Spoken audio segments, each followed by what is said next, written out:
हमारे channel समसीन Rajput subscribe करें हमारे भाई दोस्त और हम बनती दबाना ना भूलें ताकि मैं कोई भी वीडियो अपलोड करूं तो आप तक पहुंचे सबसे पहले।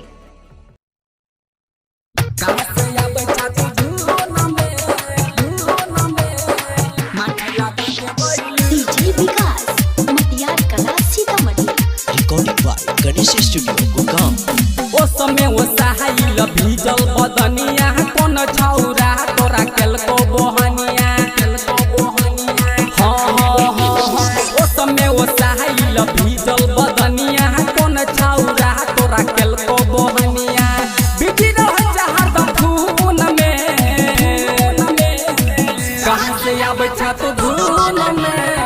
माटी लगा के बैलून में के छौरी कहां से आबै छ तू धून में माटी लगा के बैलून में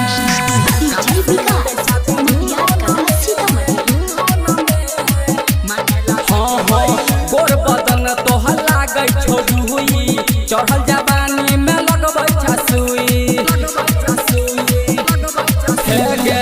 गोर बदन तोहर लागै छोड़ू हुई चढ़ल जवानी में लगबै छ सुई कके बहाना जाय छ रोजाना बजल रहै छ हरदम ऊन में कहां से आबै छ तू धून में माटी लगा के बैलून में के छौरी कहां से आबै छ तू धून में माटी लगा के बैलून में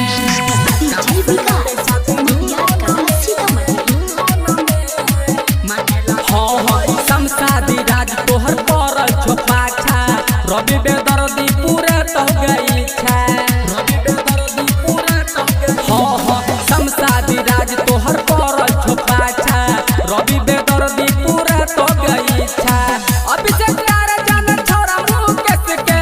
बसल छो प्यार तोरा खून में कहां से आबै छ तू धून में माटी लगा के बैलून में के छौरी कहां